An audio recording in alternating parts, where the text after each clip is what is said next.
ጤናማ እና ብርቱ ልጆችን ማየት የምትመኙ ወላጆች ሰላም፣ እንዴት ናችሁ? ለልጆቻችን የምናስበው ምርጡን ነው። ጠንካራ አካል፣ ብሩህ አእምሮ፣ ጤናማ ህይወት እንዲኖራቸው እንመኛለን። ይህን ፍላጎት ለመገንባት ደግሞ ተገቢው አመጋገብ ወሳኝ ነው። ዛሬ በጓዳችን ውስጥ በቀላሉ የሚዘጋጅ አንድ ነገር ላይ ትኩረት እናደርጋለን። ዛሬ የልጆቻችሁን የወደፊት ጤና ለመገንባት እንቁላልን እንዴት እንደ ቁልፍ መሳሪያ መጠቀም እንደምትችሉ በሳይንሳዊ መረጃዎች አስደግፈን እናቀርባለን። እስከ መጨረሻው ድረስ ከኛ ጋር ይቆዩ፣ ምክንያቱም ብዙ የሚያገኙት ጠቃሚ መረጃ አለ። እንቁላል ብዙ ጊዜ እንደ ተፈጥሮ ቫይታሚን ተደርጎ ይወሰዳል።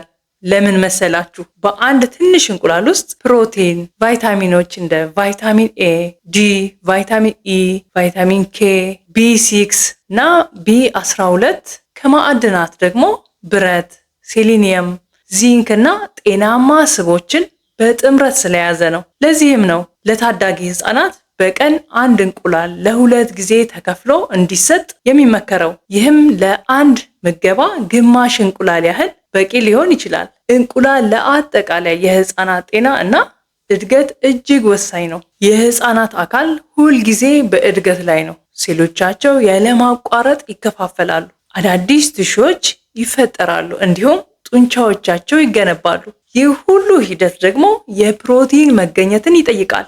እንቁላል ደግሞ ሙሉ ፕሮቲን ነው። ይህ ማለት ሰውነታችን ራሱ ማምረት የማይችለውን ሁሉንም አሚኖ አሲዶች ይዟል። ሳይንሳዊ እውነታውን ስንመለከት እያንዳንዱ እንቁላል በአማካይ 6 ግራም ከፍተኛ ጥራት ያለው ፕሮቲን ይዟል። ይህ ፕሮቲን ለህፃናት አጥንት፣ ጡንቻ፣ ቆዳ፣ ፀጉርና የሰውነት አካላት ትክክለኛ እድገት ወሳኝ ነው። ፕሮቲን ለሴሎች አፈጣጠርና መታደስ ወሳኝ ሲሆን ለልጆች የዕለት ተዕለት እንቅስቃሴ የሚያስፈልጋቸውን ጉልበትም ይሰጣል። ጠንካራና ብርቱ እንዲሆኑም ይረዳቸዋል። የልጆች አንጎል በተለይም በመጀመሪያዎቹ ዓመታት እጅግ ፈጣን እድገት ያደርጋል። በተለይ ከጽንስ እስከ 2 ዓመት ያለው ከፍተኛ እድገት ያከናውናል። እንቁላል ደግሞ ለዚህ ወሳኝ ሂደት እጅግ አስፈላጊ የሆኑ ንጥረ ነገሮችን ይዟል። ከነዚህም ኮሊን። እንቁላል በኮሊን የበለጸገ ነው። ይህ ንጥረ ነገር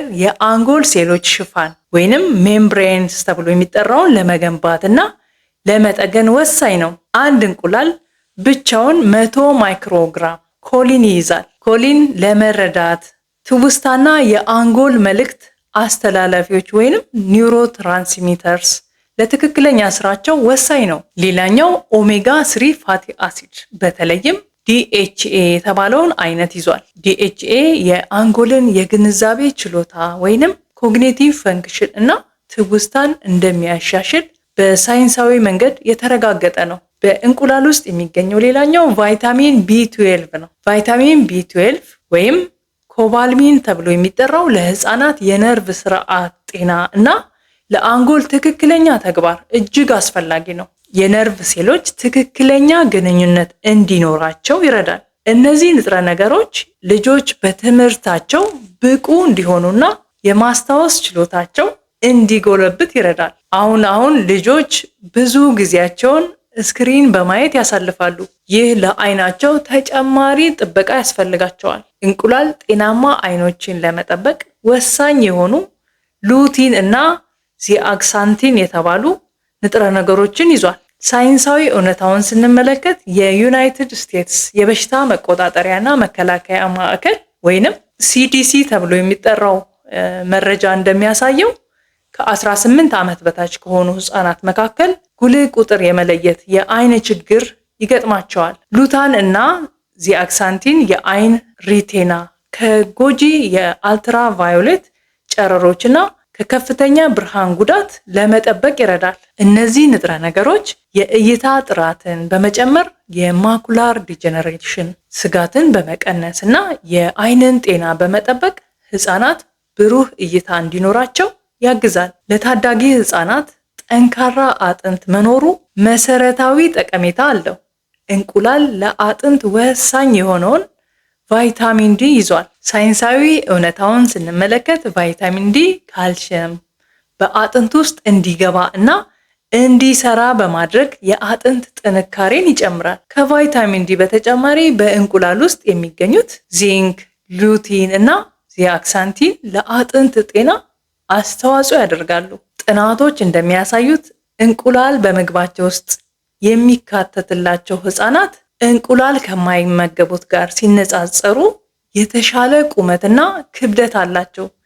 ይህም እንቁላል ለአጠቃላይ አካላዊ እድገት ያለውን አስተዋጽኦ ያረጋግጣል። የልጆቻችን የበሽታ መከላከል ስርዓት ጠንካራ መሆን አለበት። ምክንያቱም ህፃናት ለተለያዩ በሽታ አምጪ ተህዋሲያን በቀላሉ የተጋለጡ ናቸው። እንቁላል ደግሞ የሰውነት መከላከያ ስርዓትን የሚያጠናክሩ ሴሊኒየም እና ዚንክ የተባሉ ወሳኝ ማዕድናትን ይዟል። የእነዚህ ንጥረ ነገሮች ሳይንሳዊ እውነታውን ስንመለከት ሴሊኒየም ሰውነት ጎጂ ባክቴሪያዎችን እና ቫይረሶችን ለመግደል የሚረዳውን አቅም እንዲፈጥር ያግዛል። ዚንክ ደግሞ ተህዋሲያንን የሚዋጉ በሽታ የሚከላከሉ ሴሎችን ለመጠበቅ እና ለማባዛት ወሳኝ ነው።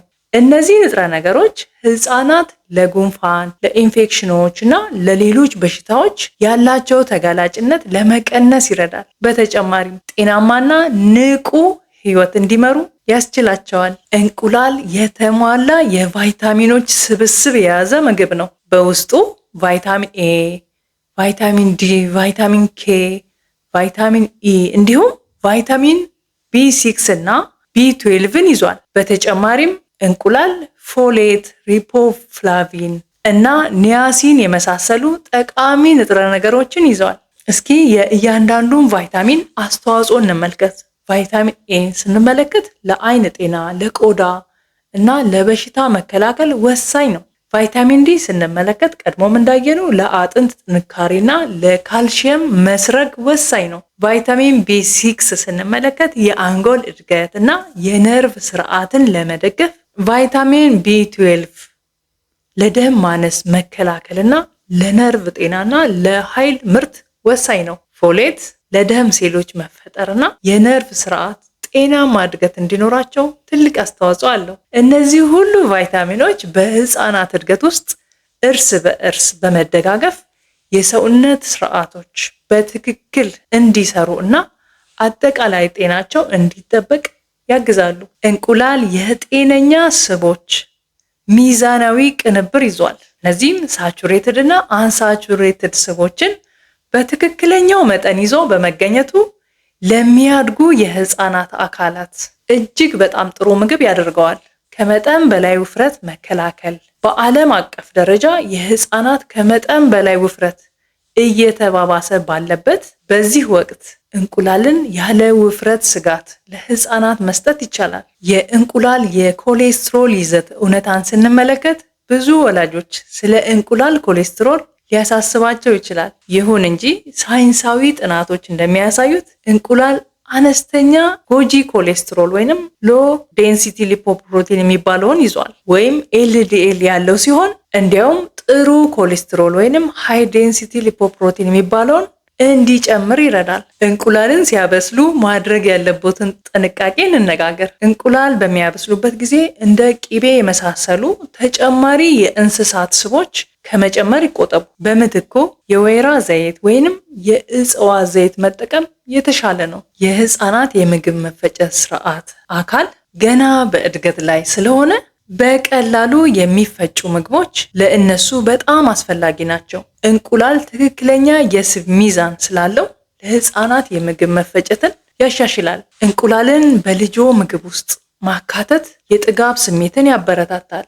ጥናቶች እንደሚያመለክቱት እንቁላል ሜታቦሊዝም በማሳደግ እና ህፃናት ለረጅም ጊዜ እንዲጠግቡ ያደርጋል። ይህ የሚሆነው የጥጋብ ስሜትን የሚያበረታቱ ሆርሞኖችን እንደ ግሪሊን እና ሌፕቲን የመሳሰሉትን ከፍ በማድረጉ ነው። እንቁላል በከፍተኛ ጥራት ባለው ፕሮቲን የበለጸገ በመሆኑ ለመፈጨት ረጅም ጊዜ ይወስዳል። ይህም ምግብ በሆድ ውስጥ የሚቆይበትን ጊዜ በማራዘም ህፃናት ለረጅም ጊዜ እንዳይራቡ ይረዳቸዋል። የእንቁላል ጥቅሞች በእነዚህ አያቆምም። እንቁላል አስፈላጊ አሚኖ አሲዶችን ይዟል። እነዚህም ለጤናማ ጥፍርና ፀጉር እድገት ወሳኝ ናቸው።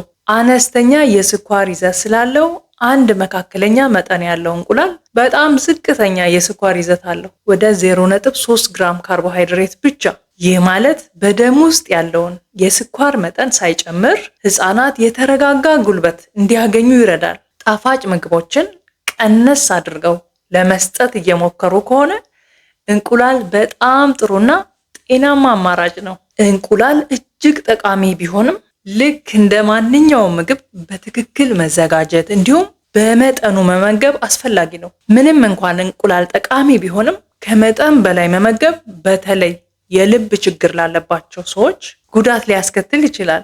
ለጤናማ ህፃን በቀን አንድ እንቁላል ብቻ አብዛኛውን ጊዜ በቂ እንደሆነ ጥናቶች ያሳያሉ። ጥሬ እንቁላል በፍጹም አይስጡ። ህፃናት በፍጹም ጥሬ እንቁላል ወይም በከፊል የበሰለ እንቁላል መመገብ የለባቸውም። ያልበሰለ እንቁላል ሳልሞኔላ የተባለ ባክቴሪያ በመያዝ አደጋ ሊያስከትል ይችላል። አዋቂዎች እንዲህ አይነቱን መመረዝ በተፈጥሮ የበሽታ መከላከል አቅም የሚያሸንፉት ወይንም የሚቋቋሙት ሊሆን ይችላል። ህፃናት ግን ዝቅተኛ የበሽታ መከላከል ስርዓት ወይንም አቅም ስላላቸው ለከፋ የጤና ችግር ሊጋለጡ ይችላሉ። ስለዚህ ለህፃናት ጥሬ እንቁላል ወይንም በደንብ ያልበሰለ እንቁላል አይስጡ። ሌላኛው ሁል ጊዜ ትኩስ ወይንም ያልቆየ እንቁላል ብቻ እንዲጠቀሙ ይመከራል። ለህፃናት ከማቅረቦ በፊት እንቁላሉን ሙሉ በሙሉ ማብሰሎትን ያረጋግጡ። ልጆ ለአለርጂ የመጋለጥ ታሪክ ካለው ወይንም ከዚህ በፊት በሌላ ምግብም ቢሆን አለርጂ አጋጥሞት ከሆነ፣ በተለይ በእንቁላል አለርጂ ሆኖ ከሆነ ደግመው እንቁላል እንዲሰጡ አይመከርም። ከዛ በፊት የጤና ባለሙያን ማማከር ይኖርቦታል። ምክንያቱም የከፋ ችግር ሊያስከትል ይችላል። እንቁላል ለልጆቻችን እድገት እና ጤና እጅግ ጠቃሚ ምግብ ነው። ከአንጎል እድገት ጀምሮ እስከ አይን ጤና፣ የአጥንት ጥንካሬ፣ የበሽታ መከላከል እና አጠቃላይ የሰውነት ጥገና ድረስ በርካታ ሳይንሳዊ ጥቅሞችን ይዟል። እንቁላል ለልጆ ጤና እና ብሩህ የወደፊት ተስፋ የሚሆን ቀላል፣ ተደራሽ እና ወሳኝ ኢንቨስትመንት ነው። በትክክል በማዘጋጀት እና በመጠኑ በመመገብ የልጆቻችሁን ጤናማ እድገት መደገፍ ትችላላችሁ። ይህ ቪዲዮ ጠቃሚ ሆኖ እንዳገኛችሁት ተስፋ አድርጋለሁ። ለልጆቻችሁ ጤናማ አመጋገብ ወሳኝ ነው አይደል? ቪዲዮን ከወደዳችሁት ላይክ ማድረግ፣ ለቻናላችን አዲስ ከሆናችሁ ሰብስክራይብ ማድረግ እና የደወል ምልክቷን መጫን አትርሱ። ይህ ቤተሰቦቻችን ለመቀላቀል እና አዳዲስ የጤና መረጃዎችን ለማግኘት ይረዳችኋል። ይህ ቪዲዮ ለሌሎች ወላጆችም ጠቃሚ ነው ብላችሁ ካሰባችሁ ሼር በማድረግ የበኩላችሁን አስተዋጽኦ እንድታደርጉ እንጋብዛለን። በሌላ ቪዲዮ እስከምንገናኝ ድረስ ጤናማና ደስተኛ ህይወት እመኛለሁ። ደህና ሁኑ። መልካም ጊዜ